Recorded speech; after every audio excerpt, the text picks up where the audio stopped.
All right. Bungie's big news article, the TWAB, has just released, and we're getting our first message from the new game director, Tyson Green. So let's go ahead and jump into everything, all the news that's happening in This Week in Destiny, February 1st, 2024. First up, we have Thank You, Joe. Today, we'd like to take a moment to say a special farewell to our very own Joe Blackburn. You know him as the game director of Destiny 2, but for the hundreds of team members who come together to work on this game every day, we know him as a friend, teammate, and a Titan main with the best 1v1 Overload Minotaur plan anyone has ever seen. Absolutely roasting Joe. Oh my god. And while our friendship with Joe continues on, so does the closing and polish process for the final shape, our episodes, and our future plans. And we could not be more excited to announce that these future efforts are already being game directed by Halo, Myth, and Destiny veteran Tyson Green. If you followed Bungie for any length of time, you've already heard Tyson's name and seen his face, or at least his hat, in many of our Vidocs, and you've certainly enjoyed the work of the many different teams he has led, from leading multiplayer and Forge efforts in Halo 3 to most recently supporting the development of Fireteam Finder. Tyson's creativity and expertise has been a critical part of Bungie's success and legacy. Here's more from Tyson himself. All right, here's what we got to say. My time working with Bungie started with Myth 2 back in 1998 and has carried through almost every product we've released since. I've been pleased to be a part of Destiny from essentially the beginning, from early days introducing our looter-shooter culture, to more recent days guiding the brilliant teams responsible for the breadth of Destiny's core systems, reward, combat, activity, social, and commerce systems. Joe has always brought a lot of energy and creative vigor to the team, and it's been a pleasure to work on Destiny with him as a teammate and a friend. I expect we're going to miss him terribly. The step into his role is humbling but also energizing, and I look forward to carrying on his work in service to our players and our team. All right, sounds pretty good. My passion as a developer has always been to build the supports around which a community can grow. I came to Bungie from the community, from a fan community, and aspire to build things that players can share as common interests, from Halo 3's Forge and file share systems to Destiny's build crafting and Fireteam Finder. I'm the proudest of the things that bring our community together in collaboration. I look forward to much more such opportunities in the final shape and the years of Destiny beyond. All right, there you go. Another confirmation that Destiny goes beyond the final shape. Next up, let me know your thoughts about that. The new message and the new, we have a new, obviously, community, not a community manager. This is actually going to be the game director for Destiny 2. So a lot of changing of the roles at Bungie right now. And I know that a lot of people like Joe Blackburn, and I myself am in that party. But I think that, you know, some new direction and maybe some that might be more passionate than others, perhaps, I don't know, we'll see, could help a little bit. Obviously, this isn't like a completely new person to Bungie or a new person to Destiny. Like, they didn't just like bring in some outside hire to be the game director. So I don't think we should see necessarily radically different changes with this person changing from Joe Blackburn, but maybe it will help with the future of Destiny 2. We can only hope, but maybe you have a different opinion, and if you do, you're more than welcome to post that down in the comments below. Next up, we have Commander Shepard. We have a collaboration between Destiny 2 and BioWare. All right, so this is pretty cool. I believe this is like Mass Effect. I'm not familiar with that game, so roast me if you have to. I'm not very familiar with that, but we got like a Mass Effect collaboration. These sets look actually crazy, and it's one of the cooler collaborations because they're actually free. Usually you have to pay like, I don't even know, 20, 30 bucks for this stuff.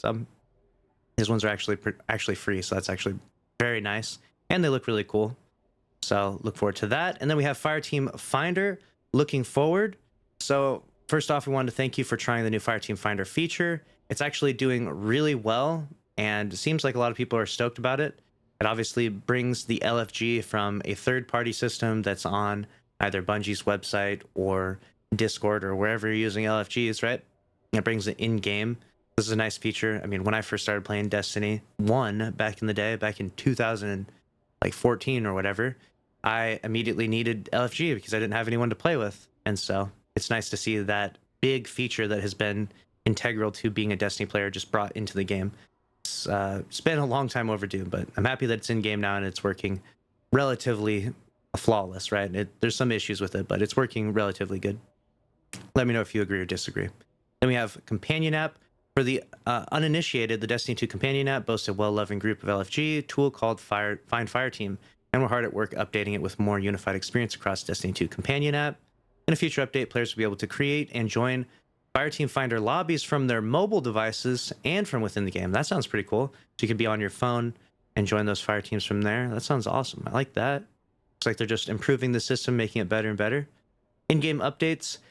Next, we're hard at work at some exciting updates as well. We've already made some significant strides in improving the Fireteam Finder feature with over 60 bug fixes and quality of life improvements presently in the game. Some highlights of these changes include an animated sheen when the lobby host has new pending applications, improved text chat, color legibility, etc., etc. In the near future, be on the lookout for other improvements, including Fireteam Finder lobby voice chat. There we go. That's what we've been needing. Doing all these lobbies and not being able to hear anyone is a bit painful, but voice chat will be really nice. Then we have all the numbers of the completion rate. Root of Nightmares, 44%. Okay, Garden of Salvation, 31%. Looks like people are struggling a little bit in King's Fall, Vow, and Last Wish at 24%. Completion rate, Spire of the Watcher, 75%. And in Grasp of Avarice, 50% completion rate. 50%, you guys are struggling that much in Grass? Come on, get it together here, all right? I'm kidding. Next up, we have double loot coming for the Nightfalls next week. It's going to be a double Izumi RR4. It actually is a decent sniper rifle. It's not like some sort of meta-defining crazy thing. And I believe a buff to sniper rifles is in the pipeline that Bungie has mentioned. So maybe when that goes live, snipers will be a little bit more meta-defining for DPS situations. Double drops next week, though, so look forward to that. If you're doing Grandmasters, you'll get double Adepts, guaranteed dropped. And then we have Relic is back. This is a mode that some might like in PvP. I'm not particularly in that party. I think it's funny to run around with the Aegis Relic, the Synaptic Spear, and the Scythe. But I don't play it too much. I just jump in every now and again just for a laugh. But let me know if you enjoyed that game mode. It is back, and it's going to be back for 4 weeks. And then we have the increased shard drop rates in the coil. Back in the first few days of the Season of the Wish, as players were just starting to wrap their heads around the coil, we saw platinum success rates around 30 to 50%, which were a bit lower than we expected. Based on that data, at the time, we announced to make the activity a bit more forgiving for players to reach a platinum in the future. However, by the end of the second week, we were already seeing 70 to 85% of all successful completions reaching platinum as players got better at tackling this activity.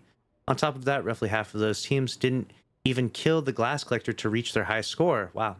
These numbers have held steady throughout the season so far, but we're here to give everyone a little nudge. Even with these high numbers in mind, we still want to make sure more players get their hands on that sweet loot, waiting for them at the end of a platinum run.